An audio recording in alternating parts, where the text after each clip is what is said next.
Welcome back to the Press Club with me, Kendall Burton, and my co-host Earl Buske. Apart from February being Zika month and Valentine's is also Independence, we have a calendar of activities released by the government earlier this month. Packed calendar from February 6th all the way to March 5th. Independence Netball Classic, Prime Minister's Cup, T20 Cricket Championship, further down on the 13th, Independence Invitational Games, a lot of sporting activities, National Day of Prayer on the 18th, the Monrepo Road Relay the 21st. We heard Christopher Hunt talking about some of the changes under Cabinet Secretary Darrell Monthrop as well to this year's. They decentralized it last year. We had a lot of stuff happening down Vieux-Fort, down the coast. The activities have come back to Castries. We have the parade moved to the original home, the Mindo Phillip Park. We have the Fish and Lobster Festival. I think that's a change this year. So the entire waterfront is going to be blocked off. That's going to be changed into some kind of promenade. You know, a lot of activities happening there.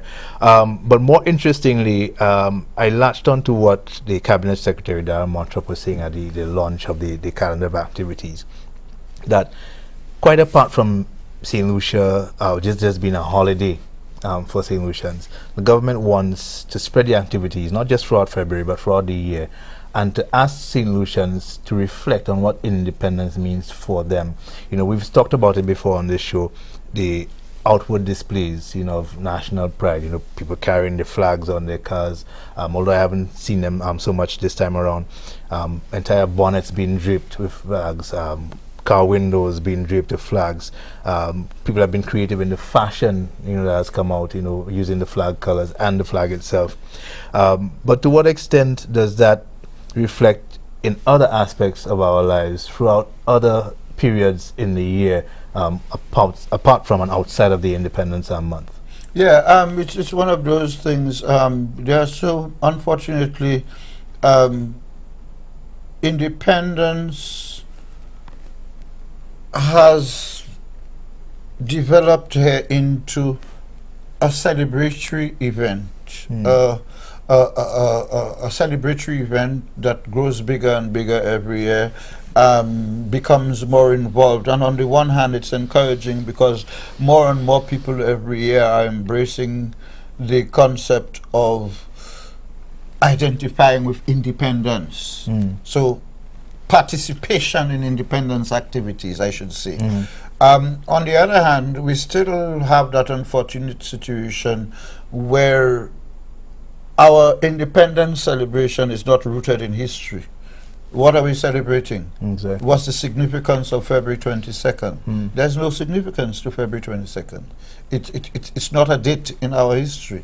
It's just a date, a convenient date that was picked out of a cocked hat at the end of the independence discussions, constitutional debates at Lancaster House in 1978-79. And therefore, unlike countries, almost every other country that could identify its independence date with a historical fact, that's not the case with us.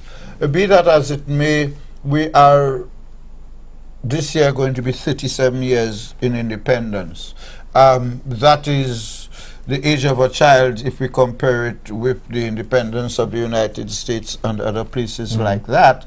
But we must see it from the standpoint that from the day of 22nd February 1979, we became a member of the United Nations with equal rights to every other member except those that have the veto and those whose, you know, capabilities give them powers beyond the United Nations. But we are a sovereign state.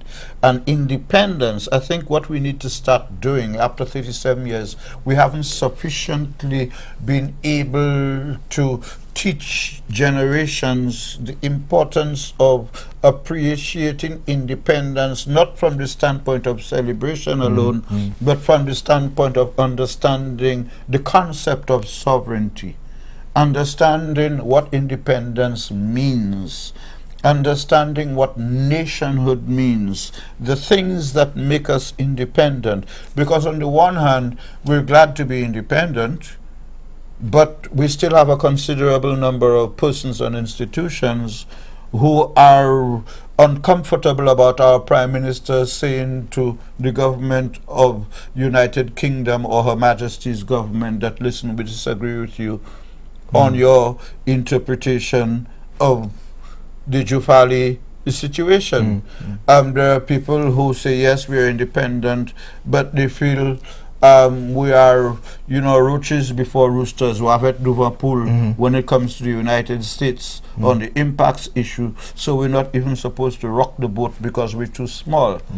So you find the concept of independence, unfortunately, is limited in too many cases to another period for celebration. So we have one of the longest holiday calendars in the world, so we plan from holiday to holiday. We start with New Year's, then we go to Nobel Laureates Week, then we go to Independence, then after that it's jazz, then Carnival, then Jude Creole, and we look from party to party.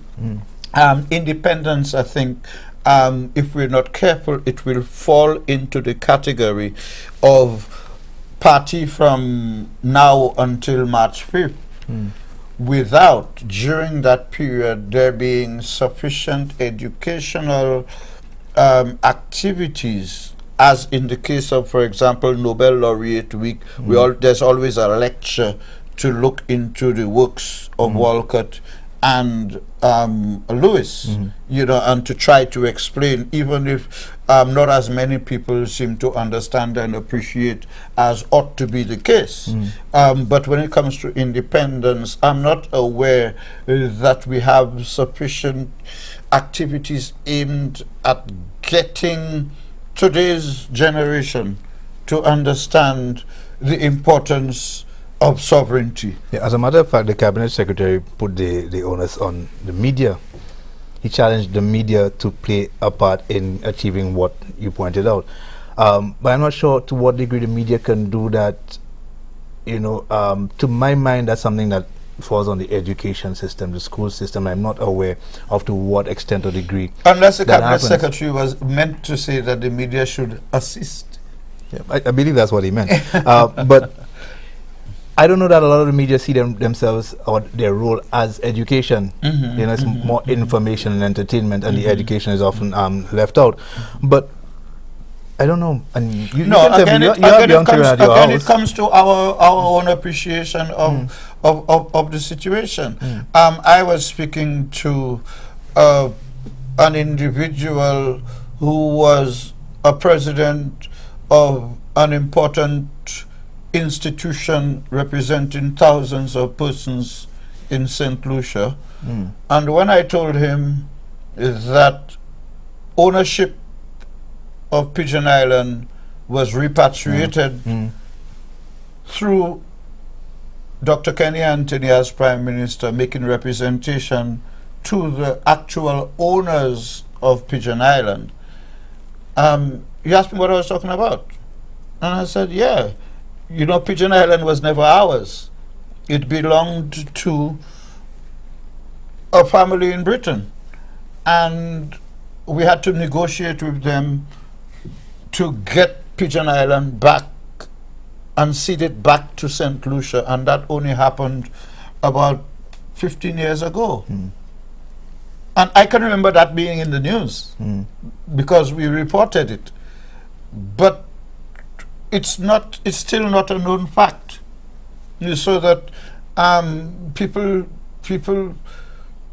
the whole question of sovereignty, the whole question of the Queen's chain, why 37 years after independence we're still referring to the Queen's chain? Should it be called, St. Lucia's chain or the Governor General's chain? What can we do to have those sort of issues, those sort of lessons integrated into our history and our social studies classes? Right. So we have to stop treating independence as a season, as a week or a month of independence. The question of these things have to be in our in our books, in the curriculum. If it's not in the books, then our education system has to find ways. I keep saying that when I grew up at college, we were taught something called civics. Yeah. At the RC and Methodist, we had a book called Home Economics. You know, and I think those were the subjects that were aimed at taking you beyond the languages and maths, you know, towards imbuing in you a sense of identification with the issues of life, of everyday life. I think today, you know, those who draw up our curricula need to be able to revisit the need to examine to what extent our history books, you know, are truly reflective of our history, even today. Never mind, they may have been written by Caribbean persons.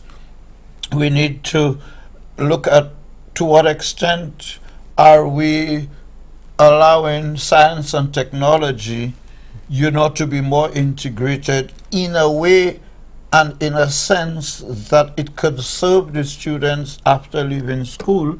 Because every year I shudder at the fact that thousands of students are required to come up with experiments at the annual science and technology competition, and then there's this big fair, and then prizes are given. What becomes of those experiments that are proven to work?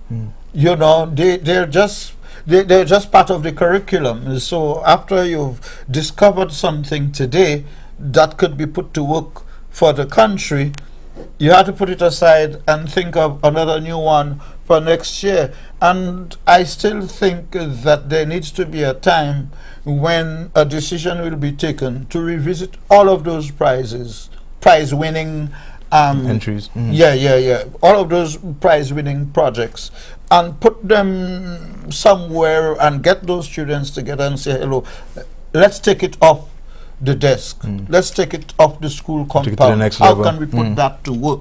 The young lady or the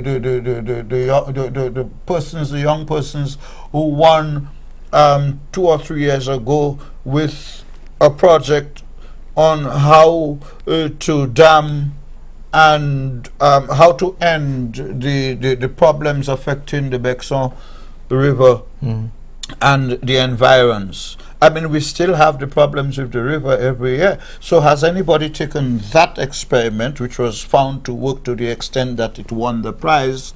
Has anybody taken that and gone to the Ministry of Infrastructure and said, hey, you know, a child won a prize with this thing. Can we look at it and see how we can make it work? Yeah. You know, I think we need to do that same thing with independence and swallow the pride, whatever pride we might have in not wanting to admit that we're the only country in the world with an Independence Day and a National Day. We need to come up with a decision on National Day, the thing we call National Day on December 13th. I'm a minority voice in that, but I've been consistent ever since independence that there is no historical or logical reason to keep December 13th as National Day, because the original reason why it was designated a holiday does not exist, and the reason was because it was felt and it was said that Christopher Columbus discovered St. Lucia on the 13th December of whatever year in 1490 whatever, but by his own admission in his own diaries discovered subsequently that on that particular date he was in the place he called El Dorado. So we moved from Discovery Day, which is what it used to be, and we called it National Day because Sir John Compton, as the premier at the time leading St. Lucia into independence, wanted Independence Day to be on the 13th of December 1978, so that 13th December would have had some meaning, you know, and the meaning would have been altered from Discovery Day to actual Independence Day, but the negotiations went beyond that, and it ended up in February 22nd. The unfortunate reality is that several years after 22nd of February 1979, Independence Day was not a holiday, whereas 13th December remained a holiday. It took several years after Independence Day in 1979, I can't remember the exact year, but what had to be done was that we had to dispense with observance of the Queen's birthday, which was a holiday in St. Lucia, and replace the Queen's birthday with February 22nd as a holiday. And I think these are truths that we need to admit, we need to discuss them, and admit that, you know, they really don't make us look good, but if we don't look good, we can't look good. Mr. Buske, we're out of time. Thank you very much for being here. As always. Thank you for watching. We'll be back here next week with another program. Hopefully you'll join us then.